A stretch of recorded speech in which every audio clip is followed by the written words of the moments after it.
আমি আমাদের দুই চোখ দিয়ে, আমাদের হৃদয় দিয়ে, আমাদের মস্তিষ্কের বিবেক দিয়ে কি আমি আপনি কখনো বিশ্বনবীর সিরাতকে পাঠ করেছি?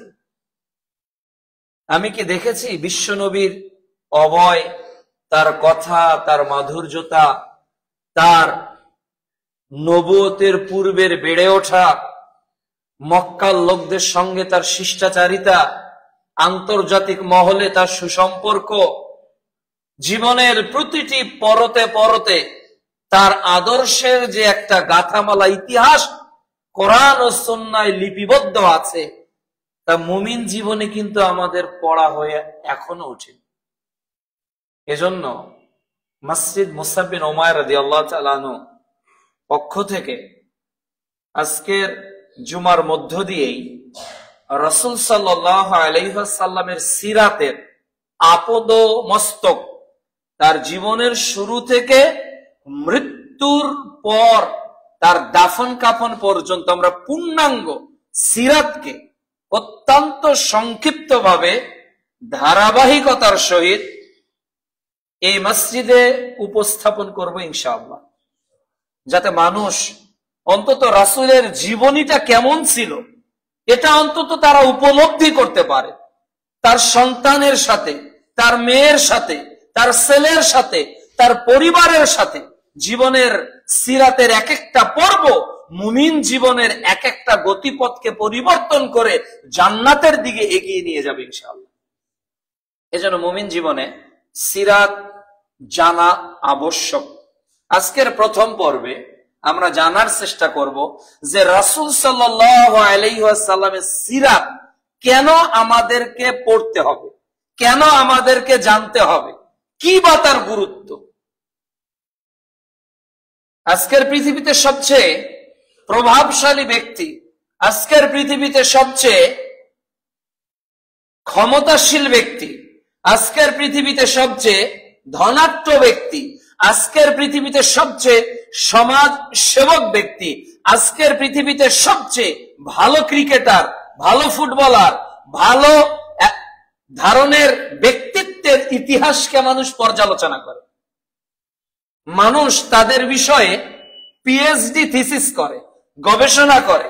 এক একজন ব্যক্তির নামে একাধিক গবেষণা হয়েছে, কোন দার্শনিকের নামে, কোন সায়েন্টিস্টের নামে। বিভিন্ন ভাবে পৃথিবীতে বড় বড় বিশ্ববিদ্যালয়ে ব্যক্তিকে নিয়ে গবেষণা করা হয়, ব্যক্তির কোনো একটা থিসিসকে নিয়ে গবেষণা করা হয়, ব্যক্তির কোনো একটা আদর্শ নিয়ে গবেষণা করা হয়। কিন্তু আমরা কি আমাদের নবীর আদর্শ নিয়ে কখনো নিজেদেরকে গবেষক হিসেবে ওই নদীতে ডুব দিতে দেওয়ার সক্ষম বা সামর্থ্য কি আমাদের হয়েছিল? হয়ে ওঠেনি। আজকে যে যাকে যত বেশি জীবনী সম্পর্কে না জানলেও সে জেনে ফেলে। কিছু ব্যক্তি সম্পর্কে একজন ব্যক্তি অনেক কিছু জানে, আর কিছু ব্যক্তি ওই ব্যক্তি সম্পর্কে কিছুই জানে না। এমনটা আছে না? কিছু পৃথিবীতে সবচেয়ে একজন প্রভাবশালী ব্যক্তি সম্পর্কে একজন নেতা খুব ভালো জানে, আর একজন ব্যক্তি কিছুই বলতে পারে না। তাহলে পৃথিবীতে যত সিরাত আলোচিত আছে, পৃথিবীতে যত সিরাতের পর্যালোচনা আছে, এটা ব্যক্তি বিশেষে মর্যাদা পেয়েছে, আবার পৃথিবীর অন্য জায়গায় তার ইতিহাস হারিয়ে গেছে, মানে ইতিহাসেই সে নেই। বাংলাদেশের ইতিহাসে এমন কিছু ব্যক্তি আছে যাদেরকে জানতে হবে। একেবারেই 8 থেকে শুরু করে মাস্টার্স পর্যন্ত পড়া যতদিন শেষ হয়নি তাকে জানতে হবে। শুধু পড়া শেষ না, নিবন্ধনে তাকে জানতে হবে, বিসিএস এ তাকে জানতে হবে, প্রিলিতে তাকে জানতে হবে, রিটার্নে তাকে জানতে হবে। ওই ব্যক্তিটা সম্পর্কে আবার আফগানিস্তানে জানার কোনো প্রয়োজন নাই। আবার আফগানিস্তানে এমন একজন ব্যক্তির প্রভাব নিয়ে স্কুল, কলেজ, ইউনিভার্সিটিতে আলোচনা হয় যার সম্পর্কে চীনের বিশ্ববিদ্যালয়ে কোনো আলোচনা নাই। আবার চীনে এমন ব্যক্তি সম্পর্কে গবেষণা আলোচনা করা হয় যার আলোচনা আবার আমেরিকার কোনো আলোচনাই নেই। তাহলে বোঝা গেল পৃথিবীতে ব্যক্তির ক্ষমতা, প্রভাব, শক্তি, বুদ্ধিমত্তা এটা একটা জায়গার বলয়, এটা একটা এলাকার বলয়, এটা একটা মানচিত্রের স্বাধীনতার বলয়। কিন্তু মুহাম্মদ সাল্লাল্লাহু আলাইহি ওয়াসাল্লামের সিরাতের পর্যালোচনা, এটা জানাটা বাংলাদেশের মানুষের জন্য যতটুকু জরুরি ঠিক আফগানিস্তানের মুসলমান যে আছে তার জন্য জানা ততটুকু জরুরি, আফগানিস্তানের মুসলমানের জন্য জানা যতটুকু জরুরি, চীনের একেবারে জিনজিয়াং প্রদেশের উগান্ডার যে কয়েক লক্ষ মুসলমান আছে তাদের জন্য জানা ততটুকু জরুরি, ঠিক মায়ানমারের নির্যাতিত রোহিঙ্গাদের জন্য জানাও ততটুকু জরুরি। তাহলে আমরা এমন একজন মানুষের সিরাতকে আলোচনা করতে চাচ্ছি বা যাচ্ছি যে সিরাতটা কোন দেশের ভূখণ্ডের মধ্যে সীমাবদ্ধ, যে সিরাতটা কোন দেশের স্বাধীন মানচিত্রের মধ্যে সীমাবদ্ধ, যে আর সিরাতটা কোন মহাদেশের মধ্যে সীমাবদ্ধ নয়। ইনি এমন একজন ব্যক্তিত্ব যিনি সব দেশের স্বাধীনতার ঊর্ধ্বে, সব দেশের মানচিত্রের ঊর্ধ্বে, সব দেশের ভূখণ্ডের ঊর্ধ্বে, আর মানুষের ঊর্ধ্বে তো আছেই তিনি, বরং জিনেরও তিনি নবী। তার সম্পর্কে আমরা জানবো। এমন একটা হৃদয় দিয়ে কথাগুলো শুনতে হবে, এমন একটা ভালোবাসা দিয়ে কথাগুলো শুনতে হবে, এমন একটা আন্তরিকতা দিয়ে কথাগুলো শুনতে হবে যে আজকে আমি যার আলোচনা শুনছি তিনি আমার সবচেয়ে প্রিয় একজন ব্যক্তি, তিনি পৃথিবীর প্রিয় একজন ব্যক্তি। আমার মৃত্যুর পর যার কথা প্রয়োজন, আমার হাসরে যার কথা প্রয়োজন, কাউসারের পানিতে যার কথা প্রয়োজন, আমার আপদমস্তক যাকে অনুসরণ করবে, আমরা তার জীবনী আজকে শুরু করতে চাচ্ছি। আমরা যাতে রাসূলের জীবনের যতটুকু কথা জানবো, যতটুকু প্রয়োজনীয়তা বুঝবো, যতটুকু অনুধাবন করব, আমরা ততটুকু যেন নিজেকে রাসূলের আদর্শে আলোকিত করতে পারি। আল্লাহ যেন তৌফিক দান করেন। আমি প্রথমত আপনাদের নিয়তগুলোকে খালেস করতে বলবো, যেহেতু এটা একটা কোর্সের মতো শুরু হবে। সিরাতের আলোচনা, পর্যালোচনা প্রতি মাসে আমরা ধারাবাহিক ভাবে আলোচনা করবো ইনশাআল্লাহ। কাজে আপনার মধ্যে যাতে এরকম একটা মেজাজ থাকে যে আমি আমার জীবনে যেটাই বাদ যাক, সিরাতের ধারাবাহিক আলোচনা যাতে কখনো বাদ না যায়। এটা একেবারে অথেন্টিক গ্রন্থগুলো থেকে আমরা যতটুকু ক্ষুদ্র ইলমে এগুলো নোট করে একেবারে ইতিহাসের প্যাটার্নে, গল্পের আকৃতিতে কোরআন ও হাদিসের নির্যাসগুলো আপনাদের সামনে উপস্থাপন করব ইনশাআল্লাহ। প্রিয় উপস্থিতি, রাসূল সাল্লাল্লাহু আলাইহি ওয়াসাল্লামের সিরাত পাঠের প্রয়োজনীয়তা আজকে আমরা 12টি পয়েন্টে আলোচনা করব। 1 নাম্বার পয়েন্ট হলো, পৃথিবীর কোন মানুষ যদি কোরআন বুঝতে চায়, পৃথিবীর কোন মানুষ যদি হাদিস বুঝতে চায়, তাকে অবশ্যই যার সিরাতটা আগে জানতে হবে তিনি মুহাম্মদ সাল্লাল্লাহু আলাইহি ওয়াসাল্লাম। রাসূলের সিরাত ছাড়া কখনোই হাদিস বোঝা সম্ভব নয়। রাসূলের সিরাত ছাড়া কখনো কোরআনের আয়াতের ব্যাখ্যা বোঝা সম্ভব নয়। কেননা কোরআন কার উপর অবতীর্ণ হয়েছে? মুহাম্মদ সাল্লাল্লাহু আলাইহি ওয়াসাল্লামের উপর। আল্লাহ রাব্বুল আলামিন বলছেন সূরা নিসা অধ্যায় 4 আয়াত 115, ওয়া মান ইউশাকিকুর রাসূল মিন বা'দি মা তাবায়্যানা লাহুল হুদা ওয়া ইয়াত্তাবি গায়রা সাবিলিল মুমিনিন নুওয়াল্লিহি মা তাওয়াল্লা ওয়া নুসলিহি জাহান্নাম ওয়া সাআত মাসীরা। আল্লাহ বলছে, যারা সত্য প্রকাশিত হওয়ার পর রাসূলের বিরোধিতা করে আর মুমিনদের উল্টো করে, আল্লাহ তাআলা তাকে ওই পথে পরিচালিত করবে যে পথে সে যেতে চায়। অর্থাৎ কোরআনুল কারীম বুঝতে গিয়ে, রাসূলুল্লাহ সাল্লাল্লাহু আলাইহি ওয়াসাল্লামের কোন হাদিস বুঝতে গিয়ে যদি এই সত্যের বিরোধিতা আমরা করি, কোন মতকে প্রাধান্য দিতে গিয়ে, কোন তরিকাকে প্রাধান্য দিতে গিয়ে, কোন ব্যক্তিকে প্রাধান্য দিতে গিয়ে, আল্লাহ বলছেন নুওয়াল্লিহি মা তাওয়াল্লা, আল্লাহ তাকে ওই পথেই নিয়ে যাবেন যে পথে সে যেতে চায়। যদি কোরআনের ব্যাখ্যায় রাসূলের বাস্তবতা আপনার পছন্দ না হয়, যদি রাসূলের হাদিসের ব্যাখ্যায় রাসূলের আদর্শকে আপনার পছন্দ না হয়, যদি খলিফাদের নীতি আপনি গ্রহণ না করে থাকেন, আল্লাহ বলছে তুমি যেটা বোঝো ওটাই করো। অনুসলিহি জাহান্নাম, তোমার ঠিকানা কিন্তু জাহান্নামে হবে। এজন্য সিরাত পাঠ আমরা এজন্যই করব যাতে কোরআনকে আমরা বুঝতে পারি, কোরআনের ব্যাখ্যাকে আমরা অনুধাবন করতে পারি, এবং রাসূল সাল্লাল্লাহু আলাইহি ওয়াসাল্লাম হাদিসের যে পর্যায়ে বলেছেন এগুলোকে আমরা গুরুত্ব সহ আমল করতে পারি। অনেকে বলে না হাদিস মানসুখ হয়ে গেছে, অনেকে বলে না কোরআনের এই শব্দের আসল অর্থটা হলো এইটা, আসল ব্যাখ্যাটা হলো এইটা। ব্যক্তির ব্যাখ্যার চেয়ে রাসূলের ব্যাখ্যা কি বেশি গ্রহণযোগ্য নয়? ব্যক্তির ব্যাখ্যার চেয়ে রাসূলের আমল কি বেশিটা গ্রহণযোগ্য নয়? এটা হয় না কেন? আমাদের জীবনে সিরাতের শিক্ষা না থাকার কারণে। 2 নাম্বার, মুহাম্মদ সাল্লাল্লাহু আলাইহি ওয়াসাল্লাম হলেন বিশ্ব নবী, এজন্য আমরা তার সিরাত পড়তেছি।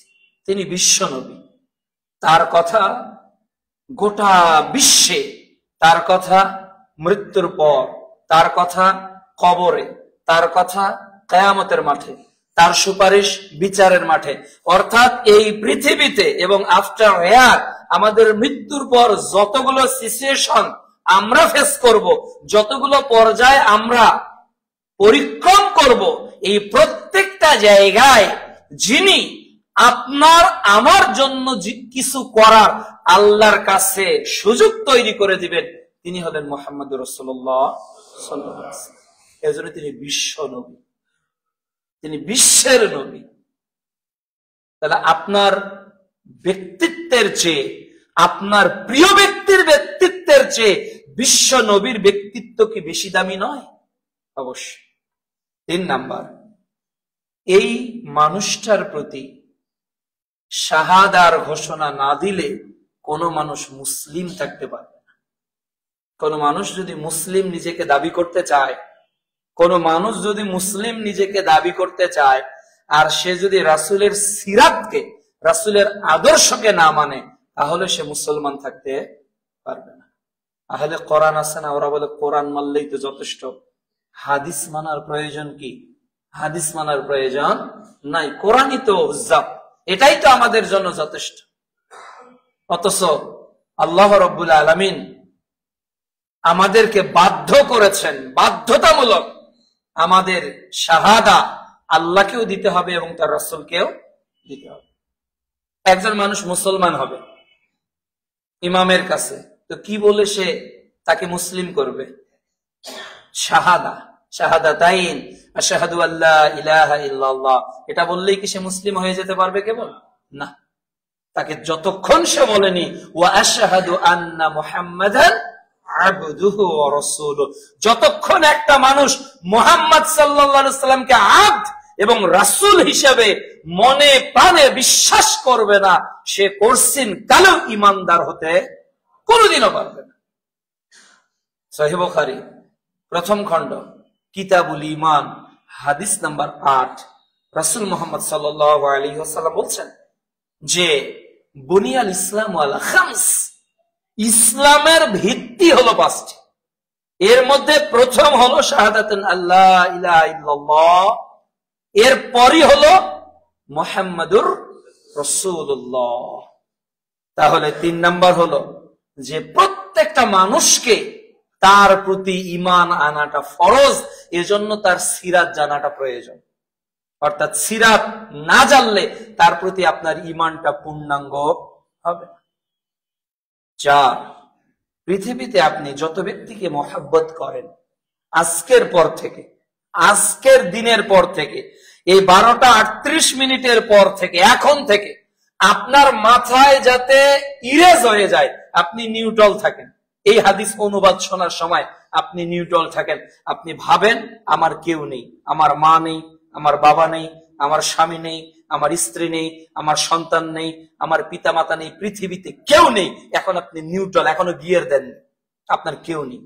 সহিহ বুখারী প্রথম খণ্ড কিতাবুল ঈমান হাদিস নাম্বার 14 ও 15, রাসূল সাল্লাল্লাহু আলাইহি ওয়াসাল্লাম বলছেন লা ইউমিনু আহাদুকুম, আহাদুকুম, তোমরা কেউ এক একজন ঈমানদার না, কেউ ঈমানদার না। রাসূল সাল্লাল্লাহু আলাইহি ওয়াসাল্লাম বলছেন লা ইউমিনু আহাদুকুম হাত্তা আকুনা হাব্বা ইলাইহি মিন ওয়ালিদিহি ওয়া ওয়ালাদিহি ওয়ান নাসি আজমাইন, যতক্ষণ তোমরা আমি নবীকে ভালো না বাসবে, যতক্ষণ তোমরা আমি নবীকে মহব্বত না করবে, যতক্ষণ তোমরা আমি নবীকে ভালো না বাসবে, কার চেয়ে? তোমার মা ও বাবা, কার চেয়ে? তোমার সন্তান সন্ততি, কার চেয়ে? পৃথিবীতে যত মানুষ বসবাস করে তার চেয়ে। যতক্ষণ আমি তোমার কাছে প্রিয় না হব। তাহলে আজকে সবার আগে যার ভালোবাসা জাগরণ আমার হৃদয়ে হবে, যার প্রতি আমার অসাক্ষাৎ পাওয়ার পরেও একটা মহব্বত তৈরি হবে, তিনি কে? মুহাম্মদ সাল্লাল্লাহু আলাইহি ওয়াসাল্লাম। এই মানুষটাকে সবচেয়ে বেশি ভালোবাসতে হবে। 1450 বছর আগে যিনি মৃত্যুবরণ করেছেন, আমরা তাকে দেখিনি, দেখেছি কি এই দুই চোখ? আমরা তার কথাগুলো শুনিনি। কত ভাগ্যবান ছিলেন আবু বকর রাদিয়াল্লাহু তাআলা আনহু, ওমর রাদিয়াল্লাহু তাআলা আনহু, উসমান রাদিয়াল্লাহু তাআলা আনহু, আলী রাদিয়াল্লাহু তাআলা আনহু। তারা তাদের নির্যাতনের কথাগুলো রাসূল সাল্লাল্লাহু আলাইহি ওয়াসাল্লামের কাছে বলতে পারতেন, মনের কথাগুলোকে তার সামনে খুলে বলতে পারতেন। কিন্তু আপনি এমন একটা সময় অতিবাহিত করছেন যে সময় আপনি রাসূলকে দেখছেন না, তার শব্দ কেমন ছিল আপনি জানছেন না, তার হাঁটার গতিটা কেমন ছিল আপনি দেখেননি। এই যে 1450 বছর আগে একটা মানুষ পৃথিবী থেকে চলে গেছে, তার প্রতি একটা হৃদয়ের ভালোবাসা, মনের ভালোবাসা। আপনার দাদার বাবার ছবিটা আপনার চোখের সামনে কখনো ভাসে কি? আপনার দাদার বাবার ছবি, আপনার দাদার দাদার নাম হয়তো আপনি নিজেও বলতে পারবেন না, কিন্তু 1450 বছর হয়ে গেল, এই মানুষটার প্রতি পৃথিবীর মানুষের মহব্বত কমেনি। এটা কমলেই ঈমান শেষ, বরবাদ হয়ে যাবে। এজন্য সবার চেয়ে আমার দামি স্ত্রী, আমার দামি সন্তান, কলিজার টুকরা সন্তান, এর চেয়ে বেশি মহব্বত করতে হবে কাকে? মুহাম্মদ রাসূলুল্লাহ সাল্লাল্লাহু আলাইহি ওয়াসাল্লাম। 5, নিজেকে যদি আমরা একজন আদর্শ মানুষ করে গড়ে তুলতে চাই, আমি আদর্শ মানুষ হতে চাই, তাহলে আদর্শের মানদণ্ড কি? পৃথিবীতে অনেক আইডিওলজি আছে না, পৃথিবীতে অনেক আদর্শের ম্যানার আছে না, যে একটা ম্যানার, একটা টেবিলে ভাত খাওয়ার ম্যানার আছে, একটা অফিসের কিছু ম্যানার থাকে, একটা আপনার এয়ারপোর্টের কিছু ম্যানার থাকে। এই যে পৃথিবীতে যত আদর্শ চলছে, নিজেকে কোন আদর্শে আপনি আদর্শিত করে করতে তুলতে চান? আপনার ব্যক্তি, আপনার কথা, আপনার আচরণ, এই যে আদর্শ মানুষ করে যদি নিজেকে গঠে তুলতে চান, নিজের জীবনকে সাজাতে চান, তাহলে যার সিরাত পড়ে সাজাতে হবে তিনি কে? মুহাম্মদ সাল্লাল্লাহু আলাইহি ওয়াসাল্লাম। অর্থাৎ আজকে থেকে আমি আমার জীবনের চলার পথের আদর্শটা পরিবর্তন করব। তো কাকে দেখে পরিবর্তন করব? চেয়ারম্যান যেভাবে হাঁটে ওইভাবে আমি হেঁটে? আমি কার টোনে কথা বলবো? এলাকার মন্ত্রী যেভাবে কথা বলে ওই টোনে? এলাকার আমার ওই যে উচ্চ শিক্ষিত বিসিএস এফসিপিএস করা ডিগ্রিধারী ডাক্তারটা যেভাবে চলাফেরা করে ওই আদর্শে আমি পোশাক পরবো? তার আদর্শের গাড়িটা আমি কিনবো? কোন আদর্শে আসলে আমি আমাকে সাজাবো? আমি কার কপি পেস্ট হব? কপি পেস্ট আমরা বুঝি না। একটা ফাইল কপি করে অন্য ফোল্ডারে যদি পেস্ট করেন, ওটা যত মিনিটের ছিল যে ফোল্ডারে পেস্ট করবেন ওটা তত মিনিটেরই থাকবে। একটা ডাটা যদি কপি পেস্ট করেন, ওই ডাটাতে যতগুলো ইনফরমেশন ছিল যেখানে পেস্ট করেছেন ওখানে সেম ইনফরমেশন গুলো জমা থাকবে না?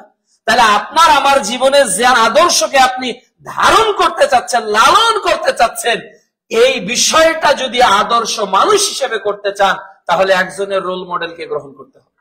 সূরা আহজাব অধ্যায় 33 আয়াত 21 আল্লাহ বলছে, লাকাদ কানা লাকুম ফি রাসূলিল্লাহি উসওয়াতুন হাসানাহ। তোমাদের মধ্যে যাকে আমি উত্তম আদর্শ করে পাঠিয়েছি তিনি হলো মুহাম্মদুর রাসূলুল্লাহ সাল্লাল্লাহু আলাইহি ওয়াসাল্লাম। তার মানে আজকে থেকে আমার জীবনের প্রতিটি আদর্শে আমি আগে তদন্ত করব এই আদর্শটা রাসূলের কি না, এই পোশাকের এই নিয়মটা রাসূলের কি না, এই আদবটা রাসূলের কি না। অর্থাৎ আমি রাসূলের জীবনের রঙে নিজেকে রাঙাতে চাইলে এটা করব। আজকের সমাজে দেখবেন কিছু ব্যক্তিকে অনুকরণ করে, সন্তান বাবার অনুকরণ করে, তো বাবার পাঞ্জাবির মতো করে বাবা সন্তানের জন্য একটা পাঞ্জাবি বানিয়ে দেয় একই রঙে। দেখেন, বাপ 2 ছেলে একই পোশাকে চলে এসেছে, মা 2 মেয়ের একই বোরকা, মায়েরও যে কালার মেয়েদেরও একই কালার। এই যে কালারের পরিবর্তন হয় না, এই আদর্শের পরিবর্তন তেমনি জীবনের প্রতিটি ক্ষেত্রে করতে হবে আমাদের রাসূল সাল্লাল্লাহু আলাইহি ওয়াসাল্লাম।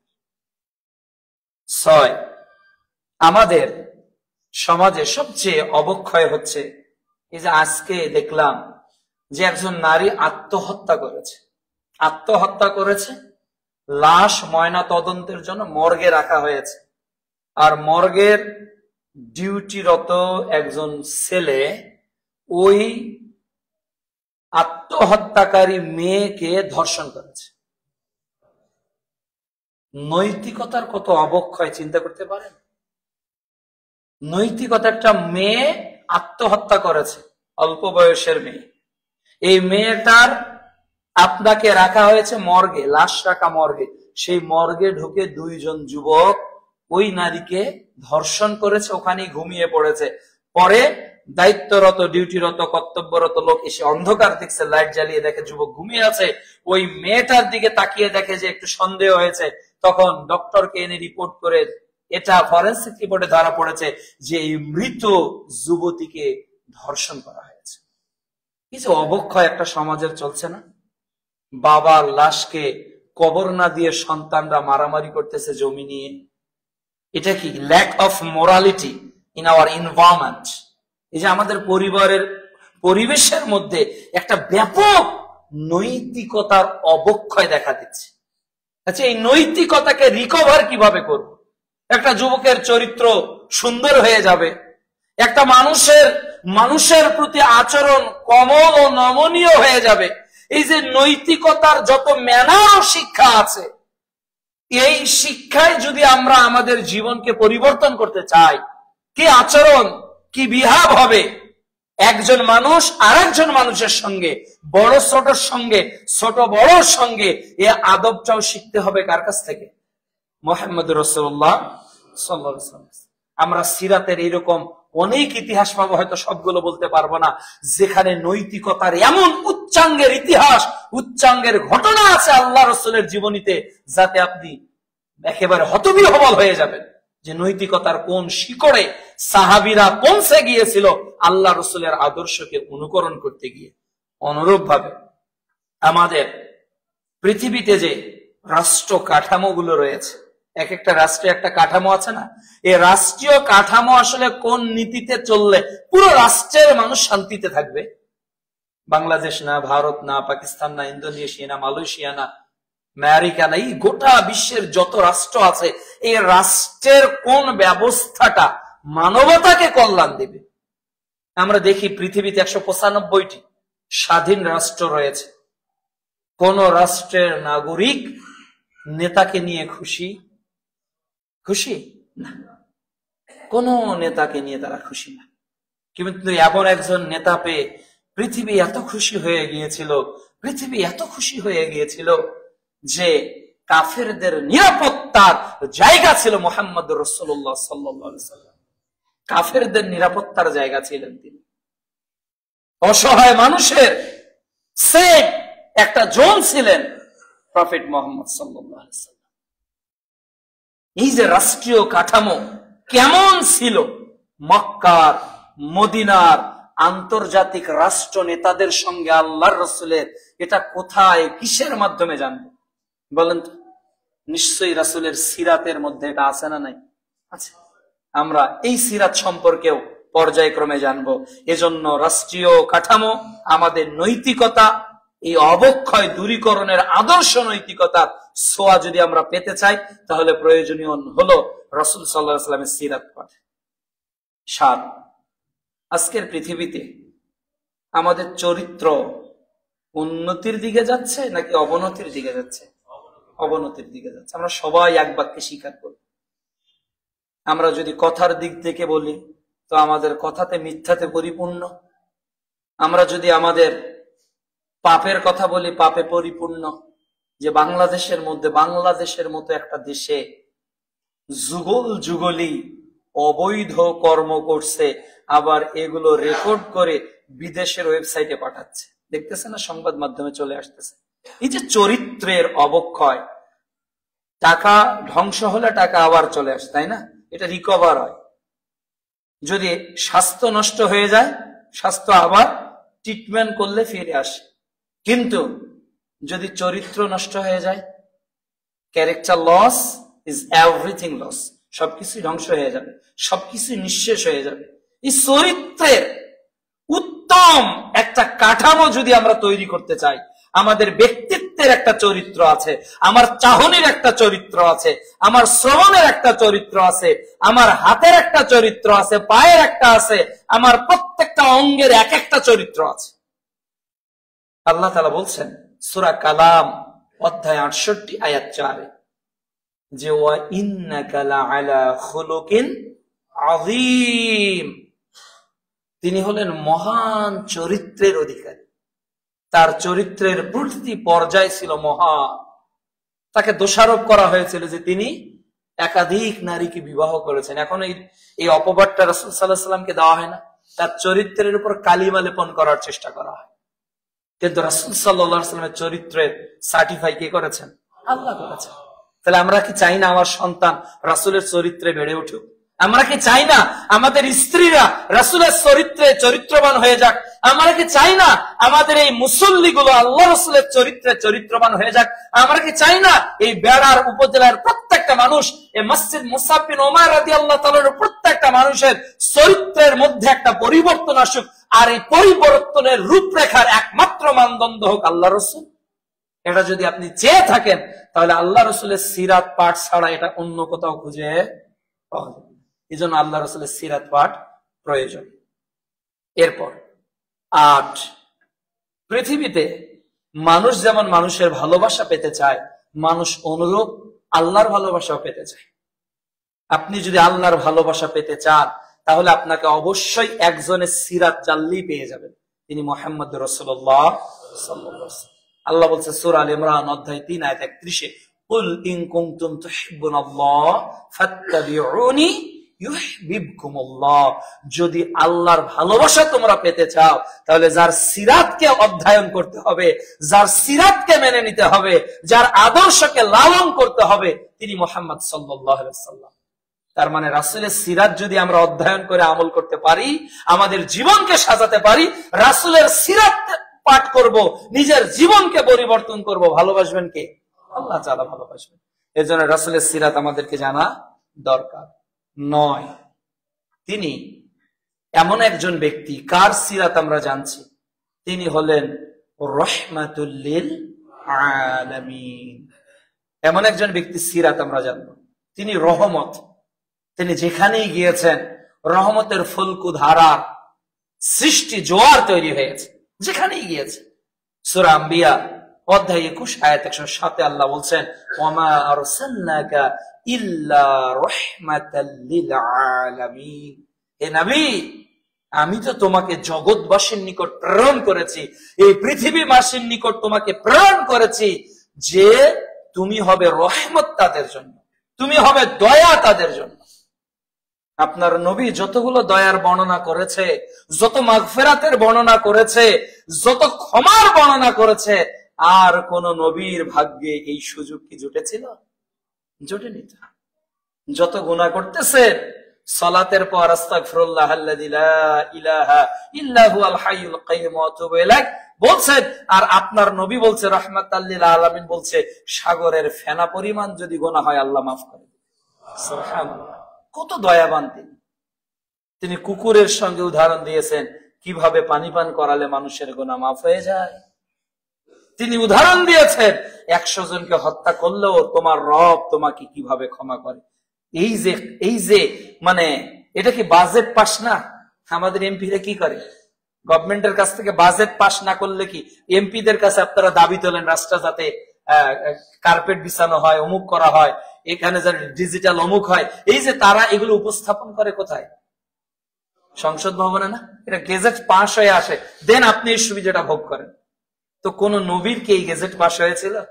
এই যে যত আমরা পাচ্ছি, একটা রাতকে আল্লাহ দিচ্ছে যেটা 1000 মাসের চেয়ে শ্রেষ্ঠ। কি দামি উম্মত আমরা। তাহলে তিনি রহমত, তার প্রতিটি কথা আচরণ শুধু রহমত আর রহমত। এজন্য আমরা এমন একজনের সিরাতকে পর্যালোচনা বা শুরু করতে চাচ্ছি যিনি হলেন রাহমাতাল লিল আলামিন। 10, যার জীবনের প্রতিটি ক্ষেত্র আমাদের জন্য মান্য করণীয়। প্রতিটি ক্ষেত্র। একটা প্লেট স্বামী স্ত্রী কিভাবে খাবে এটা কার সিরাতে আছে? আল্লাহ রাসূলের সিরাতে আছে। একটা সন্তানের বয়স কত বছর হলে কি বলতে হয়, কার সিরাতে আছে? আল্লাহ রাসূলের জীবনীতে আছে। তার মানে আমার বাচ্চা জন্মগ্রহণ করার সাথে কি করতে হবে কে বলেছে? আল্লাহ রাসূল বলেছে। ওই বাচ্চাটার বয়স যখন কেবল 7 দিন হবে তখন কি করতে হবে কে বলেছে? আল্লাহ রাসূল বলেছে। ওই সন্তানটার বয়স যখন 7 বছর হবে তখন কি করতে হবে কে বলেছে? ওই সন্তানটার বয়স যখন 10 বছর হবে কি করতে হবে কে বলেছে?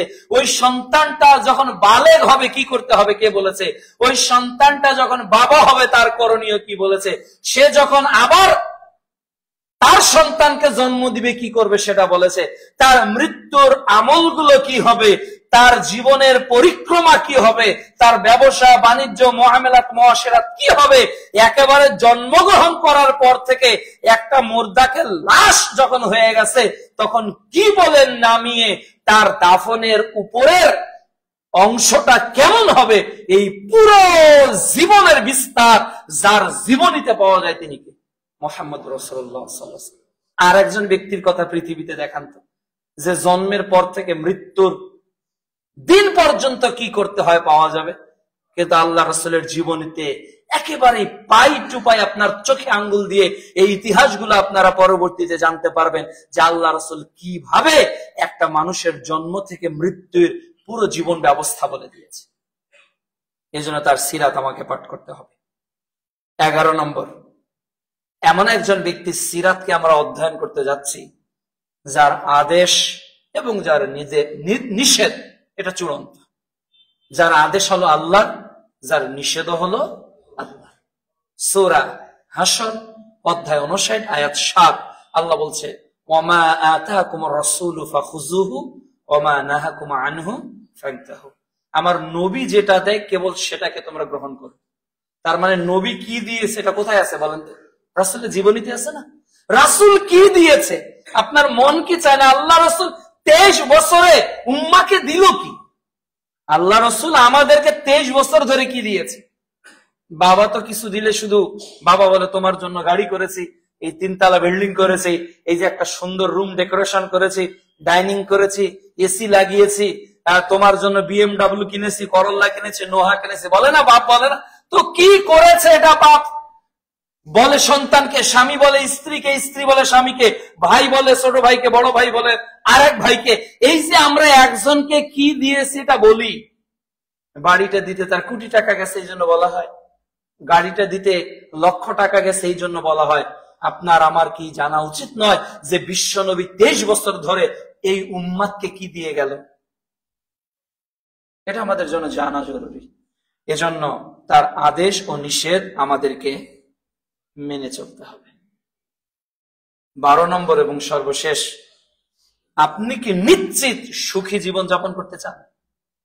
যে আমি নিশ্চিত ভাবে সুখী জীবন যাপন করব, আমার কোনো টেনশন থাকবে না, আমার কোনো টেনশন থাকবে না। In your family life, political life, economics life, whatever subject you name, আপনি যে বিষয়েরই কথা বলেন না কেন, আপনি যদি মনে করেন আমি ওই বিষয়ে সবচেয়ে সুখে থাকতে চাই, তাহলে আপনাকে যার অনুসরণ করতে হবে, যার সিরাত করতে হবে, তিনি হলেন মুহাম্মদ রাসূলুল্লাহ সাল্লাল্লাহু আলাইহি ওয়াসাল্লাম।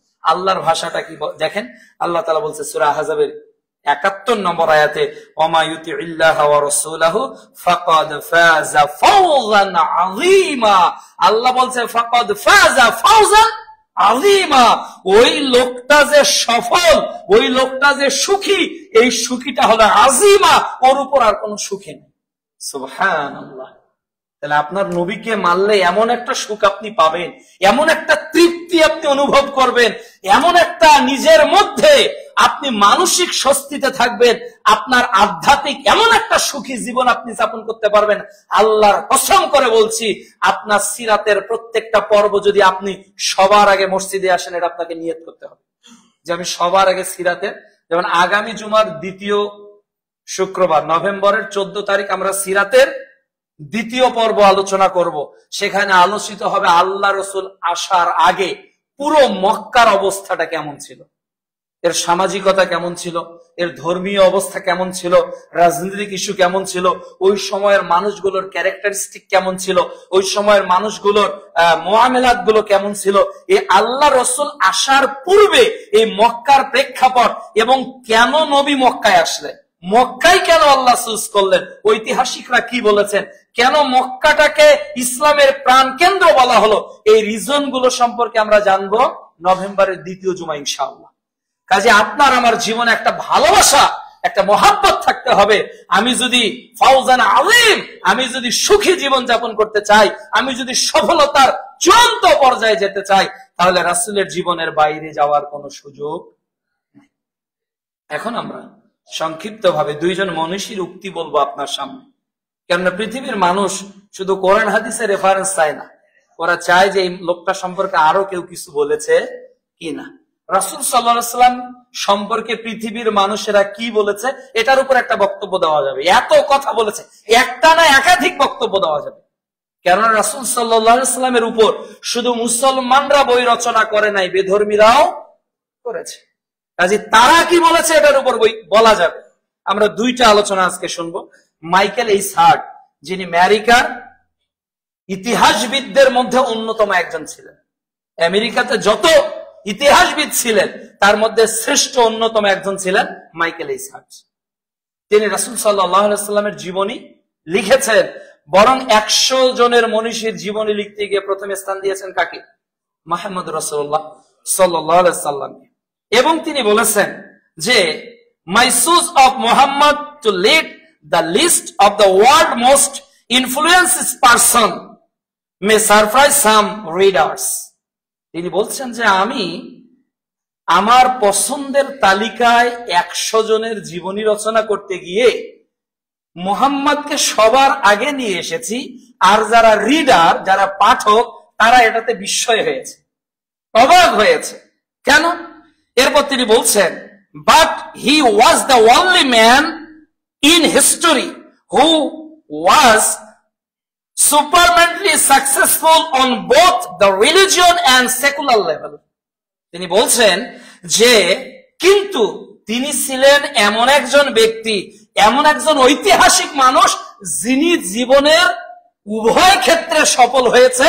সেটা হলো ধর্মীয় ক্ষেত্রেও মুহাম্মদ সফল, এবং জাগতিক বিষয়ে যত নেতৃত্ব আছে, যত আন্তর্জাতিক ইস্যু আছে, মানুষের মুআমালাতের যত পর্যায়ে আছে, আমি গবেষণা করে দেখেছি একজন আমেরিকান ইতিহাসবিদ বলছে আমি মুহাম্মাদের জীবনী প্রথমে নিয়ে আসলাম এই জন্য যে তিনি তার ধর্মীয় জীবনে যতটা সফল, জাগতিক জীবনের যত দিক ও বিভাগ আছে, ঠিক মুহাম্মদ ওই জাগতিক বিষয়ে ততটা সফল। একজন কাফেরের উক্তি শুনেছেন যে মুহাম্মদ ধর্মের পথে যতটা সফল তিনি নবী হিসেবে, তিনি আদর্শ হিসেবে মুসলমানদের। আমরা এক গ্লাস পানি খাই তার আদর্শে, আমরা সালাত আদায় করি কার আদর্শে? তার আদর্শে না। আল্লাহ রাসূল সাল্লাল্লাহু আলাইহি ওয়াসাল্লাম কি বলেছেন? সাল্লু কামা রাআইতুমুনি উসাল্লি। সহিহ বুখারী প্রথম খণ্ডের আপনার 531 নম্বর হাদিস, যে তোমরা ওইভাবে সালাত আদায় করো যেভাবে আমাকে সালাত আদায় করতে দেখছো। তাহলে সালাতের পদ্ধতি কোন তরিকার হবে, কোন মতবাদের হবে, কোন মাযহাবের হবে? সালাতের পদ্ধতি হবে কার? মুহাম্মদুর রাসূলুল্লাহ সাল্লাল্লাহু আলাইহি ওয়াসাল্লামের। কাজে এই বিষয়টা যাতে আপনার মাথায় থাকে যে আল্লাহ রাসূল হলেন ধর্মীয় যে কোনো ইবাদতের ম্যান্ডেটরি, তার ইবাদতের পদ্ধতি আমাদের জন্য চিরধার্য। কাজে আজকে থেকে আপনার সালাতটা রাসূলের সালাত কিনা এটা মিলিয়ে দেখার দায়িত্ব আমি আপনাকে দিয়ে দিলাম। আমি বলছি না আপনি আমারটা নেন, আপনাকে অনুরোধ করব রাসূলের সালাতের মতো আপনার সালাত হচ্ছে কিনা এতটুকু আপনি গুগলে, এতটুকু আপনি বিভিন্ন ওয়েবসাইটে, এতটুকু আপনি বইয়ে রিসার্চের উপর, দালিলের উপর তদন্ত করেন। তো মাইকেল এইচ হার্ট বলছে আমি তাকে শ্রেষ্ঠ মনীষীর প্রথমে এনেছি, তিনি 2 জীবনে সফল। তার মানে আপনার নেতা নেতৃত্বে সফল, কেউ রাজনীতিতে সফল, কেউ ব্যক্তি জীবনে সফল, কেউ অর্থনীতিতে সফল, তাই না? কারো সন্তান সব মানুষ করেছে ডাক্তার, ওই ব্যক্তি নিজেকে সফল মনে করে না? সে সফল মনে করে। কেউ এমপি হয়েছে সে সফল মনে করতেছে, কেউ মন্ত্রী হয়েছে সে সফল মনে করতেছে, কেউ প্রধানমন্ত্রী হয়েছে সে সফল মনে করতেছে। তাহলে জাগতিক জীবনের কেবল একটা সাইডে সে সফল, সেটা কি? রাষ্ট্রীয়। আবার কেউ বৈজ্ঞানিক হয়েছে, সে মনে করে যে আবিষ্কার গুলো আছে এর পিছনে আমার অবদানও আছে। তাহলে ও কিসে সফল? কেবল আবিষ্কারকের দিক থেকেও সফল। কিন্তু মাইকেল এইসার্ট বলছেন মুহাম্মদ এমন একজন ব্যক্তি, ইনি ধর্মীয় অঙ্গনে কেবল সফল না, জাগতিক যত ইস্যু আছে, এটা বৈজ্ঞানিক ইস্যু থাক, এটা ইতিহাসের ইস্যু থাক, এটা রাষ্ট্রীয় ইস্যু থাক, এটা আন্তর্জাতিক ইস্যু থাক, জাগতিক বিষয় বলতে দুনিয়ার জীবনে ধর্মের বাইরে সেকুলার বলতে আপনি যা বুঝান, এই সব জায়গায় যার প্রভাব সবার উপর তিনি মুহাম্মদ সাল্লাল্লাহু আলাইহি ওয়াসাল্লাম। তাহলে এই লোকটার জীবনী সবার আগে অগ্রাধিকার দেওয়া কি উচিত ছিল না? আমাদের বাধ্যতামূলক করা উচিত ছিল প্রাইমারিতে যে আল্লাহ রসুলের শর্ট একটা জীবনী, 6-এ গিয়ে আরেকটু বড় হবে, 7-এ গিয়ে আরেকটু বড় হবে, 8-এ গিয়ে আরেকটু বড় হবে, এসএসসি যখন দিবে আর একটু বড় হবে, ইন্টারে গিয়ে আর একটু বড় হবে। এইভাবে যখন তার মাস্টার শেষ হবে, আল্লাহ রসুলের জীবনীও যাতে শেষ হয়। এই সিলেবাস আজকে না থাকার কারণে আমাদের জীবন রাসূলের তরিকায় কেন সাজাবো, কেন রাসূলের সিরাত অনুযায়ী নিজেকে গড়াবো, এইরকম কোন চেতনা আজকে আমাদের সোনামণিদের মধ্যেও নেই, কিশোরের মধ্যেও নেই, যুবকের মধ্যেও নেই, আপনারা যা মুরব্বী আপনাদের মধ্যেও নেই। ওই অনুভূতি কেন নেই? কেননা ওইটার জোয়ার, ওইটার গতি কখনো আমি পাই না। এরপর আর একজন ব্যক্তি যিনি মহাত্মা গান্ধী, কোথাকার মানুষ? ইন্ডিয়ার মানুষ। তিনি আর একটা কথা বলেছেন, অনেক গুরুত্বপূর্ণ তার এই কথা। তিনি বলছেন, if every a man called unite all mankind, যদি পৃথিবীর ইট ওয়াজ হি মুহাম্মদ সাল্লাল্লাহু আলাইহি সাল্লাম, তিনি বলছেন যদি কখনো মানুষ সমগ্র পৃথিবীতে যত মানুষ আছে এই মানুষগুলোকে এক করতে চায়, পৃথিবীতে যত মানুষ আছে এই সব মানুষকে যদি এক করতে চায়, তখন তিনি বলতেছেন আমি মনে করি এটা মুহাম্মদ সাল্লাল্লাহু আলাইহি সাল্লামের পক্ষেই কেবল সম্ভব। তিনি বলছেন। তাহলে তারা কি হেসে খেলে কথা বলেছেন? তারা ছিলেন রাজনীতিবিদ, তারা ছিলেন গবেষক, ইতিহাসবিদ। শুধু তাই না, তিনি বলছেন I believe that in the future, কি তিনি বিশ্বাস করেন, when every nation will be charged of fighting and will want peace, তারা যদি যুদ্ধ বন্ধ এবং will want peace, তারা যদি শান্তি চায়, it will have to turn to the Prophet Muhammad sallallahu alayhi wa sallam leadership। যদি পৃথিবীর মানুষ, এই যে যুদ্ধ চলছে পৃথিবীতে, এই যে মারামারি চলছে, পাকিস্তান আফগানিস্তান শুরু হয়েছে, আরেকবার আরেক দেশ শুরু হবে 2 মাস পর, 6 মাস পর আরেক দলে দামামা বেজে উঠবে, একদল আরেক দলে ক্ষেপণাস্ত্র নিক্ষেপ করবে। এই যে যত যুদ্ধ বিগ্রহ আছে, এটা যদি মানুষ রিকভার করতে চায় এবং উইল ওয়ান্ট টু পিস, এবং তারা যদি শান্তিতে থাকতে চায়, তাহলে তাদেরকে যার লিডারশিপ মেনে নিতে হবে তিনি হলেন মুহাম্মদুর রাসূলুল্লাহ সাল্লাল্লাহু আলাইহি ওয়াসাল্লাম। কত সুন্দর কথা এই দুইজন মানুষের। এরকম প্রত্যেকের এরকম প্রায় 50-60-100 লোকের কথা বলা যায় যারা এইভাবে দামি দামি কথা বলেছে। এরপরেও কি আপনার মনে হয় না যে এই লোকটার জীবনী জানা আমাদের সবচেয়ে বেশি প্রয়োজন?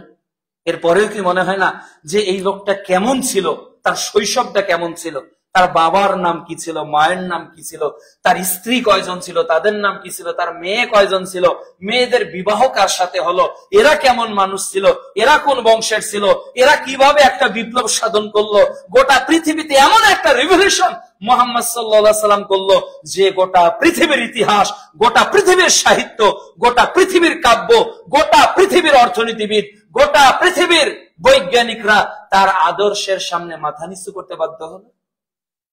আল্লাহ রাব্বুল আলামিন যেন আমাদের প্রত্যেককেই তার আদর্শিক জীবন অনুধাবনের, বোধোদয়ের, আন্তরিকতার একটা জোয়ার নিজেদের অন্তরে সৃষ্টি করে দেন। আল্লাহুম্মা আমিন। এই উপস্থিতি, দিন যত অতিবাহিত হচ্ছে আজকের সমাজে বাংলাদেশের প্রেক্ষাপটে নানা ধরনের ইস্যু তৈরি হচ্ছে, বিশেষ করে ইসলাম কেন্দ্রিক, ইসলামকে ইগনোর করার জন্য, ইসলামকে একেবারেই প্রশ্নবিদ্ধ করে, ইসলামকে নানাভাবে জাতির সামনে আন্তর্জাতিক ইস্যুতে কলঙ্কিত করার জন্য ইস্যু তৈরি হচ্ছে। বিশেষ করে বর্তমানে বাংলাদেশের প্রেক্ষাপটে ইসকন অনেক বেশি একেবারে উদ্ধত আচরণ শুরু করেছে, এদেশে এনএসআই আছে, এদেশে ডিভি আছে, এদেশে র্যাব আছে, এদেশে কতগুলো গোয়েন্দা সংস্থা আমার ট্যাক্সের টাকায় চলে, কিন্তু আমাদের নিরাপত্তা কোথায়? প্রকাশ্যভাবে অ্যাডভোকেটকে হত্যা করা হচ্ছে, এরপরেও তাদের মহড়া দেখে মনে হয় আমরা এ দেশে রোহিঙ্গাদের মতো বসবাস করছি। আমাদের ইমামদের জায়গা আজকে নিরাপদ না। আজকে যারা আমরা কথা বলি, বিশেষ করে আন্তর্জাতিক ইস্যু নিয়ে, আমরাও কিন্তু অনিরাপত্তায় ভুগতেছি। এটা একটা সিমটম না যে তার মতো একজন বড় আলেমকে যদি এইভাবে ইয়া করতে পারে, আমি কিছুই না, কিছুই না। এই যে তাদের সামনে আমরা কেন এভাবে আজকে পরাধীনতার শৃঙ্খলে আবদ্ধ হয়ে যাচ্ছি, তার মানে রয়ের কি এখনো কোনো হিডেন কোন কার্যক্রম চলমান? অবশ্যই বোঝা যায়, অবশ্যই বোঝা যায় এখানে আলাদা কোনো বাতাস বিভিন্ন জায়গা থেকে চলছে। আমরা উদাত্ত আহ্বান জানাই যে এই জাতির নেতাদেরকে যেন ইসলামের পক্ষে কাজ করার তৌফিক দান। যদি আপনারা না করেন, মুসলমানদের একটা বড় জায়গা আছে দোয়া করার। যখন পৃথিবীর কেউ বুঝবে না, কে বুঝবেন? ইয়াকা না'বুদু ওয়া ইয়াকা নাস্তাঈন, সাহায্য যখন তার পক্ষ থেকে আসবে, তখন বাতিলের এই সিংহাসন নাস্তে নাবুদ হয়ে ফেরাউন, নমরুদ, কারুন, হামামের মতো অসম্মানের ইতিহাস তৈরি হয়ে যাবে। ওই অসম্মান আসার আগেই, ওই নির্যাতন আসার আগেই অসম্মানের অনেক চিত্র ঘটেছে। মান সম্মান হারিয়ে ফেলেছে, অনেক ভাবে তারা নিরহ ভাবে দেশ থেকে পালানোর চেষ্টা করেছে। ওই দুর্দিন আরো কারো ভাগ্যে আসার আগেই ইসলামের পক্ষে কাজ করে। এদেশের 90% মুসলমানের স্পন্দন যে ইসলামে, এই ইস্যুটাকে সবার আগে সবার বুঝতে হবে। সব নেতাকে সবার আগে যেটা বুঝতে হবে তার নাম ইসলাম, সবার আগে যেটা বুঝতে হবে তার নাম ইসলাম। কারণ আল্লাহ তাআলা ইমানদারদের মধ্যে এমন একটা স্ফুলিঙ্গ দিয়ে দিয়েছে না, এমন একটা স্ফুলিঙ্গ দিয়ে দিয়েছে, এক একজন হঠাৎ করে আবু তালাহ হয়ে যাবে যে রাসূলের সামনে 32টা 37টা তীর লাগবে, যেমন কিছু মনে করবে না। এই 18 কোটি মানুষ যদি গড়ে ওঠে, জেগে ওঠে, তাহলে সব বাতিল ফেরকা ধ্বংস হয়ে ইসলামী বুনিয়াদের উপর এই দেশ তৈরি হয়ে যাবে ইনশাআল্লাহ। প্রিয় উপস্থিতি, আজকে আমাদের সমাজে ইসলামের এই দুর্দিনে আপনাদের দায়িত্ব হলো ইসলামের পক্ষে থাকা, ইসলামের শক্তিকে কি করা? মজবুত করা, হাতে হাত রেখে ঐক্যবদ্ধ নিয়ে বাতিলের বিরুদ্ধে একত্রিত থাকা। এই জন্য মুসলমানদের সবচেয়ে বড় একটা অস্ত্র হলো যার নাম দোয়া। দোয়া ইবাদত না? আল্লাহ রাসূল সাল্লাল্লাহু আলাইহি ওয়াসাল্লাম বলছেন দোয়াটাই আমাদের ইবাদত। এটা আল্লাহর আহ্বানের গুরুত্বপূর্ণ একটা মাধ্যম। রাসূল সাল্লাল্লাহু আলাইহি ওয়াসাল্লাম বলছেন, বান্দা যখন আল্লাহর কাছে কিছু চায়, আল্লাহ খালি হাতকে ফেরত দিতে লজ্জাবোধ করেন না? আল্লাহ লজ্জাবোধ। কিন্তু বাস্তবতা একটা কথা, এটা বাস্তব। আজকে ফরজ সালাতের পর সম্মিলিত মুনাজাত করা বেদাত, এটা আমরা জানি। কিন্তু আপনাকে প্রত্যেককে আমি প্রশ্ন করতেছি, বিগত এক সপ্তাহে এককভাবে কয়দিন আপনি হাত তুলেছেন? আল্লাহ রাসূল কি এককভাবে হাত তুলতেন না? তুলতেন না? আপনি সুন্নাত সালাতের পর, নফল সালাতের পর, গভীর রাতে সালাতুল হাজতের পর হাত তুলে আধা ঘন্টা ধরে কাঁদতে পারেন না? আপনি কাঁদেন না কেন? আপনি মনে করতেছেন হাত তুলে মুনাজাত করা বেদাত। এই বেদাতি আমল ছেড়ে দিতে গিয়ে আপনি সুন্নতি আমলও ছেড়ে দিয়েছেন, ওটাও তো একটা বেদাত। আপনি সুন্নতকে ছেড়ে দিয়েছেন। এককভাবে এমন কোন দিন নেই যে আল্লাহ রাসূল আল্লাহর কাছে চাননি, ক্ষমা চাননি। তো আপনি কি এত নিষ্পাপ যে আপনাকে হাত তুলতে হয় না? জামাতবদ্ধ হাত তোলা বেদাত, কিন্তু আপনি যখন তখন এখন ভাবে হাত তুলতে পারেন না, যখন তখন। ওই যে দেখেছেন সহিহ মুসলিমের একটা লম্বা হাদিস, একজন খুশকো খুশকো চেহারা, তার মাথার চুলগুলো ধুলাবালি, সে রাস্তা দিয়ে চলতেছে, বিপদে পড়েছে, সঙ্গে সঙ্গে কি করেছে? হাত তুলেছে। যদিও তার খাদ্য পানীয় পোশাক হারাম ছিল, কিন্তু লোকটা আল্লাহর কাছে সাহায্য চাওয়ার জন্য কি তুলেছে? হাত তুলেছে। আপনার প্রতিদিন কোনো না কোনো বিপদ আসে না? আপনি প্রতিদিন কোনো না কোনো গোনা জড়িত হন না? আমাদের চোখের গোনা হয় না? আমাদের কানের গোনা হয় না? আমাদের জবানের গোনা হয় না? আমাদের পায়ের গোনা হয় না? তো দিনের যে কোনো একটা সময় আমি বলবো বেদাতকে ছেড়ে দিয়েছেন, যেমন আল্লাহ রসুলকে ভালোবেসে অনুরূপ ভাবে হাত তোলাও শুরু করতে হবে আল্লাহ রসুলকে ভালোবেসে। পারবো না ইনশাআল্লাহ? প্রতিদিন এককভাবে যে কোনো একটা সময় 5 মিনিট 10 মিনিটের জন্য হলো 2 হাত তুলে চাইবো। আরে আল্লাহ রাসূল এমন ভাবে চাইতেন যে তার বগলে শুভ্রতা বের হয়ে যেত, কাপড় পরে যেত, সাহাবীরা আবার কাপড় তুলে দিতেন। এত লম্বা সময় তিনি চাইতেন। আমরা কি চাওয়ার প্রসেস করতে পারি না? ইনশাআল্লাহ এটা করতে হবে। আর একটা বিষয়, যে আমরা অনেক বেশি মাইজারম্যান, অনেক বেশি কৃপণ। আমি যদি বলি যে ভাই আমি দিনাজপুর থেকে এসেছি আপনার বাড়িতে যাব, আপনি মিনিমাম 3-4টা আইটেম করবেন আমার জন্য, করবেন কিনা? গরু করবেন, মাছ করবেন, ডিম করবেন, এটা করবেন, সেটা করবেন, মানে 2-1 হাজার টাকা আমার জন্য ব্যয় করতে আপনার বাধে না। কিন্তু আপনি কি জানেন আপনার জন্য 2জন ফেরেশতা প্রতিদিন আসে? আপনার জন্য, আপনার জন্য, আপনার জন্য, আপনার জন্য, এভরিবডি যারা এখানে উপস্থিত আছেন, আপনার জন্য 2জন ফেরেশতা প্রতিদিন আসে। প্রতিদিন 2জন ফেরেশতা আসে। সহিহ বুখারী 1442 নম্বর হাদিস। একজন বলে, আল্লাহ যে যতটুকু দান করেছে, যে যতটুকু দান করেছে তুমি তার ততটুকুকে পূরণ করে দাও। ফেরেশতারা যে দোয়া করে আল্লাহ পর্যন্ত মনে হয় যায় না, তাদের দোয়া মনে হয় আল্লাহ কবুল করবেন না। আর যে যতটুকু দান করলো না তার তুমি ততটুকু ধ্বংস করে দাও, ক্ষতি করে দাও। এটা ফেরেশতার একটা ভালো দোয়া করে, একটা বদ দোয়া করে। আপনি কি চান না ফেরেশতাদের প্রথম দোয়ারে অংশগ্রহণ করতে? তো প্রতিদিন কি আপনি দান করেন? আমাদের দেহে যত জোড়া, যতটা ভাঁজ আছে, এর বিনিময়ে যদি আল্লাহ 50 টাকা করে চাইতেন, আমি জিহবা দিয়ে প্রতিদিন যত কথা বলি, গ্রামীণ ফোন টাকা নেয়, টেলিটক টাকা নেয়, আপনার বাংলা লিঙ্ক টাকা নেয়, আল্লাহ কয় টাকা নিচ্ছে? আল্লাহ কি টাকা নিচ্ছে? নিচ্ছে না। এই যে একটা খাবার ব্লেন্ডার করতে গেলে একটা ব্লেন্ডার মেশিন কিনতে হয়, আপনার এই ভারী খাবারগুলো মানে একটা ব্লেন্ডার মেশিনে ডাইজেস্ট হয়ে রক্ত তৈরি করতেছে। পৃথিবীতে খাদ্য রক্ত তৈরি করতে পারবে এমন মেশিন আছে নাকি? কিন্তু আল্লাহ এমন একটা মেশিন দিয়েছে খাবারটা রক্ত হয়ে যাচ্ছে, যেটা আপনার শরীরে শক্তি যোগাচ্ছে। তো এটার যাকাত কি আপনি দিয়েছেন? এটার হক আদায় করেছেন? প্রতিদিন কাজটা চলতেছে না? প্রতিদিন চলছে।